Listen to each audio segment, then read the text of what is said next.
Good afternoon, and welcome to another Daily Journal webcast. I'm Brad Locke, online editor for the Journal. I'm going to spend a few minutes talking politics. The 2016 Mississippi legislative session begins tomorrow on Tuesday. And we got Bobby Harrison, our Capitol Bureau reporter, joining us here live via satellite, Google Hangout, whatever you want to call it, really. Bobby's getting prepped for it. Bobby, you all geared up for the new session? I am, Brad. I'm sitting here at the state capitol right now inside the press room. Tomorrow about this time, the press room would be pretty busy, but as I sit here today, I'm the only one in here at my desk overlooking the Capitol. Some legislators have been coming in a little early, and they'll get kicked off at noon tomorrow. Bobby, normally this is like a 90-day session, but with coming off an election year, it could be up to 125 days. So the first, few days, first week, how long are we looking at things kind of just being all about introducing new people and getting oriented? Well, when they come in tomorrow at noon, the House will elect Philip Gunn as Speaker. The Senate, we've learned, is going to elect Terry Brown as from Newton as a Senate President pro tem. Now he serves the Lieutenant Governor actually presides over the Senate, but and he is sort of the pro tem generally sort of handles the day-to-day operations of the Senate and is a representative for all the senators and dealing with administrative things of actually just running the Senate. And so that'll be Terry Brown, and then so they'll get that all squared away tomorrow at noon, and then they'll go from there. Thursday they have a special ceremony in the House, joint ceremony where they're swearing all the officers except for the governor. And the governor will be sworn in at noon. At noon on next Tuesday whatever day not next Tuesday, but the 12th of January. Sorry, I went blank there for a second. That's a Tuesday. Is that Tuesday? Okay, we'll do it. So and then they get started. They really get started legislating at some point after that. Yeah, I was going to ask you about that, about what time do they actually get the ball rolling on things, because these first few days, again, just aren't going to be really about passing legislation. So maybe next week after the governor's inauguration, we'll see some of that. Yeah, before they can really do anything of substance, after that, the Speaker in the House and Lieutenant Governor in the Senate will have to appoint committee chairs and make all the committee assignments. And right now, technically, a lot of the major committee chairs from the past 4-year term are coming back, but technically they have to be reappointed. And I think most of them will be, but technically they won't be chairs of those committees until they're reappointed by the Speaker and Lieutenant Governor. And the Speaker and Lieutenant Governor may surprise us and move some people around. We just don't know yet, but that'll happen that'll happen in the next couple of weeks too. You had a story the other day, Bobby, and you quoted Steve Holland, Representative Steve Holland from Plantersville. Always a colorful guy and a good quote. He's kind of, I guess, according to your story anyway, he's kind of had his fill of all the pomp and circumstance, so to speak, with his first few days. But as you mentioned on our podcast today, he also kind of enjoys, or in the past he used to enjoy this sort of thing. But is he kind of ready to just get down to business? Is he at that point in his career?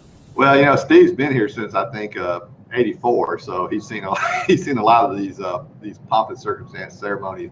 But it's part of the process and has to be done. You have to swear in officers, and you have to elect a speaker and pass the rules for the House and Senate to be able to govern. And Steve, as I mentioned earlier this morning when we were talking on the podcast, while Steve might complain about it, he's always been he's just observing him through the years. He's always enjoyed the sort of the ceremonies of democracy.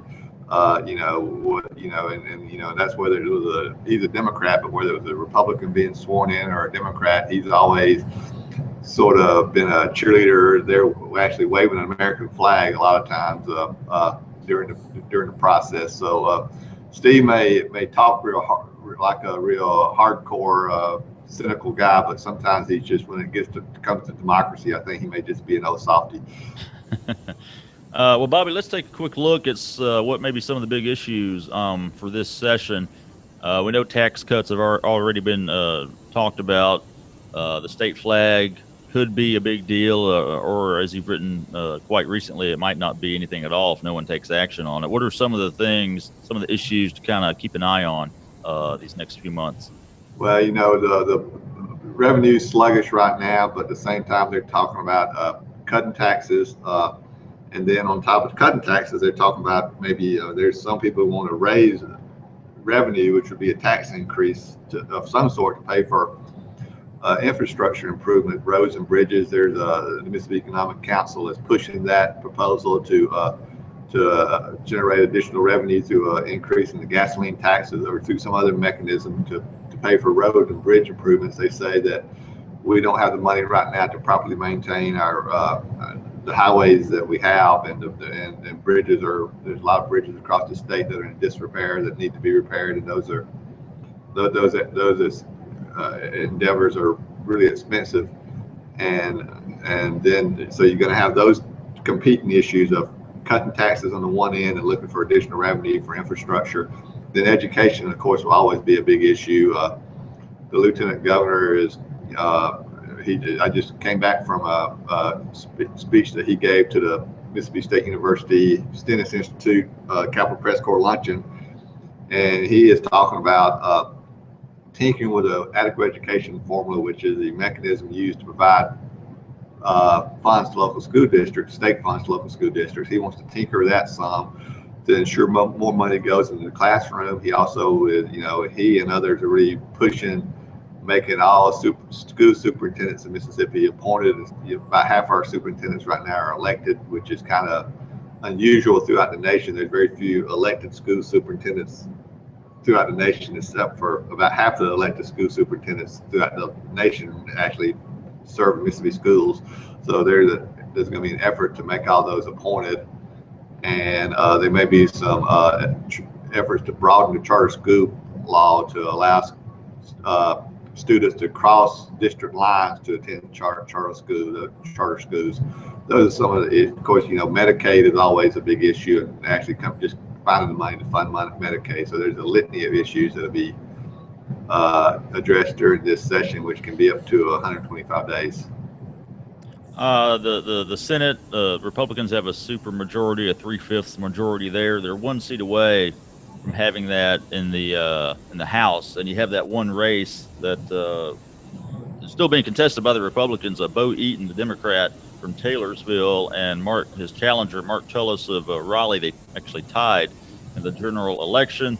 Ended up having to draw straws, basically, and Bo Eaton drew the long straw. Now, Republicans want to challenge that. And if they get that seat, that gives them the super majority in the House as well.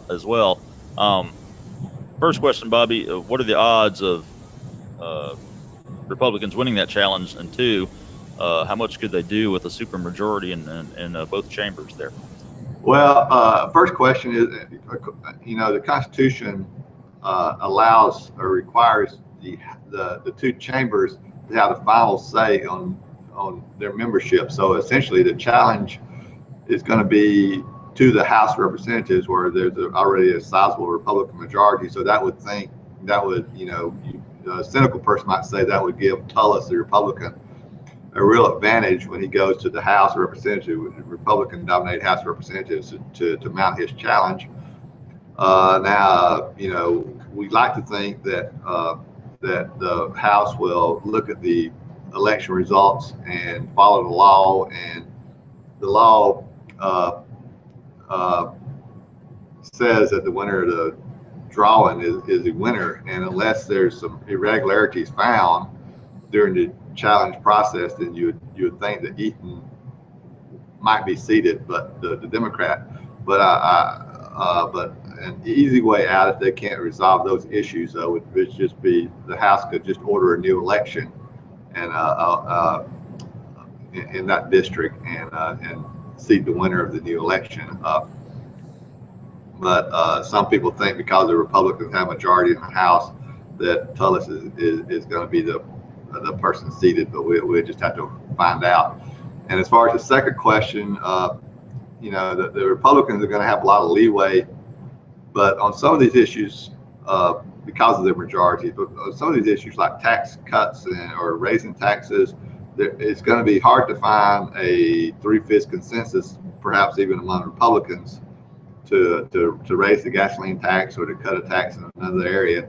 So I think in that instance, the Democrats can have some influence and can have a say in the outcome on those issues. All right, Bobby. Well, it all starts tomorrow down in Jackson, and we're going to do this webcast with Bobby every Monday throughout this legislative session. Again, normally 90 days, could be up to 125 days, and according to my shaky math, that's about 4 months. So yeah, we'll be here every Monday with Bobby. Might be me hosting, might be Chris Kiefer, my producer. But anyway, we'll do this every Monday around this time, probably. So if you missed any of this this episode, you can watch the replay, and we'll have it at djournal.com. Easy to find there. So Bobby, thank you, sir. Good luck down there covering all that, and we'll talk to you next time. All right. See you soon.